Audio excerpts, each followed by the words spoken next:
അതൊരു പ്രധാനപ്പെട്ട നിങ്ങളതിനൊരു എതിരാളിയായി കാണുന്നുണ്ടോ അല്ലെങ്കിൽ ഏത് പടം ചോദിച്ചത്?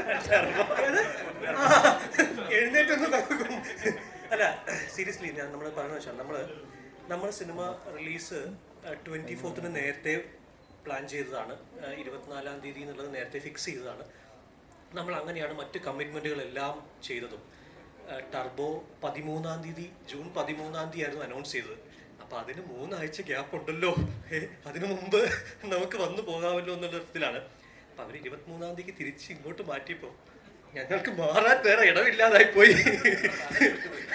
അതെ, നമുക്ക് മാറാൻ വേറെ സ്ഥലമില്ലാതായി പോയി എന്നുള്ളതാണ് അവസ്ഥ. വെക്കേഷൻ തീരുന്നു, പിന്നെ നമ്മൾ ഈ പറഞ്ഞ പോലെ നമ്മൾ നേരത്തെയുള്ള കമ്മിറ്റ്മെൻറ്റ്സ് ഉണ്ട്. നമുക്ക് റിലീസ് ഡേറ്റ് കമ്മിറ്റ് ചെയ്തിട്ടുള്ള ഏരിയാസ് ഉണ്ട്. അപ്പം അതിന് നമുക്കൊരു സ്പേസ് ഇല്ലായ്മ സംഭവിച്ചത് കൊണ്ടാണ്. നിങ്ങൾ ട്രെയിലർ കണ്ടില്ലേ ടർബോയുടെ?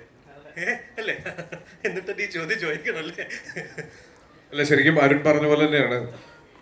നമ്മൾ എനിക്ക് തോന്നുന്നു ഏകദേശം ഒരു 1.5 മാസം മുന്നേ മുതൽ നമ്മൾ ഇതിൻ്റെ ഒരു റിലീസ് ഡേറ്റിന്റെ 2 ഡേറ്റ്സ് നമ്മൾ എടുത്തിരുന്നു. അതിനുശേഷം നമ്മുടെ തിയേറ്ററിൽ ഇറങ്ങിയ, ഞാൻ നേരത്തെ പറഞ്ഞില്ലേ, മലയാള സിനിമയുടെ ഒരു വസന്തകാലത്തിലാണ് നമ്മൾ നിൽക്കുന്നത് ഈ ജനറേഷനിൽ. എല്ലാ സിനിമകൾക്കും മികച്ച അഭിപ്രായങ്ങൾ വരികയും എല്ലാ സിനിമകളും വളരെ തിരക്കുള്ള രീതിയിൽ തിയേറ്ററുകളിൽ ഓടിക്കൊണ്ടിരിക്കുകയും ചെയ്യുമ്പോൾ നമ്മൾ വളരെ സേഫായിട്ട് കണ്ടൊരു ഡേറ്റ് ആയിരുന്നു 24. അപ്പോൾ അതിൽ ഭയങ്കര കോൺഫിഡൻസിൽ നിൽക്കുമ്പോഴാണ് പെട്ടെന്ന് ടർബോ പ്രീപോണ്ട് ചെയ്ത് 23rd വന്നത്. വൈശാഖനല്ലേ, പോസ്റ്റ്പോൺ ചെയ്യാനല്ലേ ചാൻസ് ഉള്ളൂ എന്നതാണ് നമ്മുടെ മനസ്സിലെല്ലാം ഉണ്ടായിരുന്നത്. പിന്നെ ഇത്രയും വലിയൊരു സിനിമ, ഭയങ്കര ഗ്രാൻഡ്യൂറിൽ വരുന്ന മമ്മൂട്ടി കമ്പനിയുടെ 5ാമത്തെ സിനിമ. അപ്പം നമ്മൾ വിചാരിക്കുന്നത് 13 എന്നുള്ള ഒരു 2 ആഴ്ച കൂടെ തള്ളുമായിരിക്കും, പടി തീരട്ടെ എന്നൊക്കെ വിചാരിച്ചിരുന്നതാണ്. പക്ഷേ ഇപ്പം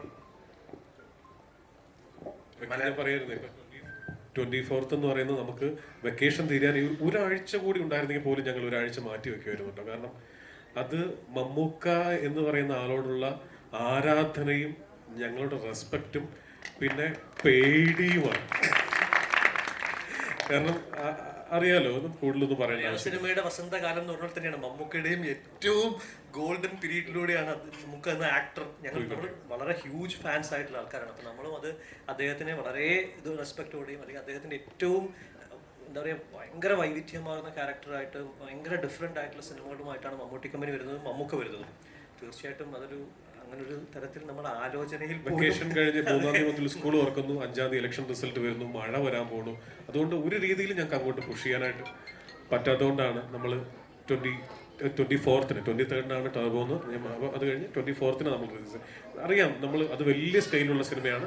നമ്മുടേത് നമ്മുടെ കഴിയുന്ന രീതിയിലുള്ള ഒരു സ്കെയിലിങ്ങിലുള്ള ഒരു സിനിമയാണ്. എന്തായാലും നിങ്ങൾ എൻ്റർടൈൻ ചെയ്യുന്നുള്ളൊരു പ്രതീക്ഷയുണ്ട്. ആ സിനിമ വിജയിക്കുമ്പോൾ ഉറപ്പായിട്ടും ഞങ്ങളുടെ സിനിമയും കൂടെ നിങ്ങൾ പരിഗണിക്കണം, അതിനെയും കൂടെ വിജയിപ്പിക്കണം. ഇപ്പൊ കണ്ടുവരുന്ന